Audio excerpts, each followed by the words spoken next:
Not only did BYU miss the college football playoff entirely, they weren't even part of the conversation. So let's recap the 2025 campaign. BYU finished the regular season 11-1, with the only loss coming to number 5 Texas Tech.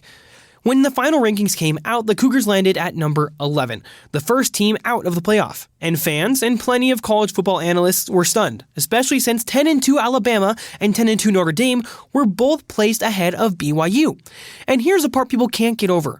Number 10 Notre Dame and Miami, who sat at number 12, didn't even play in conference championship games. Meanwhile, the committee had already said they wouldn't hold a conference championship loss against teams who did play.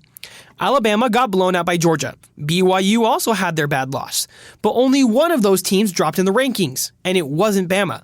BYU fell to number 12. Miami jumped into the playoff, and both Notre Dame and BYU were left out.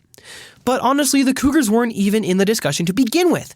BYU's playoff odds without winning the Big 12 championship were just 8%, even though their resume was stronger than both Notre Dame's and Miami's. The committee says they judge teams on 4 key metrics: strength of schedule, strength of record, best win, and worst loss. So let's compare. BYU ranked 6th nationally in strength of record, 34th in strength of schedule, had a win over number 15 Utah, and the only loss was to number 5 Texas Tech. Notre Dame, 13th in strength of record, 42nd in strength of schedule, a win over number 17 USC, and losses to number 12 Miami and number 16 Texas A&M. Miami, 14th in strength of record, 44th in strength of schedule, a win over number 6 Notre Dame, but also losses to unranked Louisville and unranked SMU. If you looked at those numbers blindly, the clear choice for that final playoff spot is BYU. They played tougher teams, won tougher games, and they actually made it to a conference championship.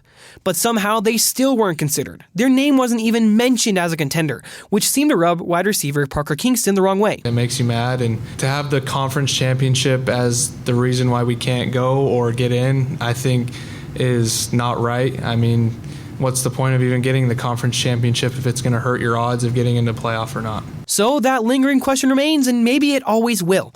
Was BYU truly snubbed from the 2025 college football playoff? For BYU-Idaho Radio, I'm Austin Pace.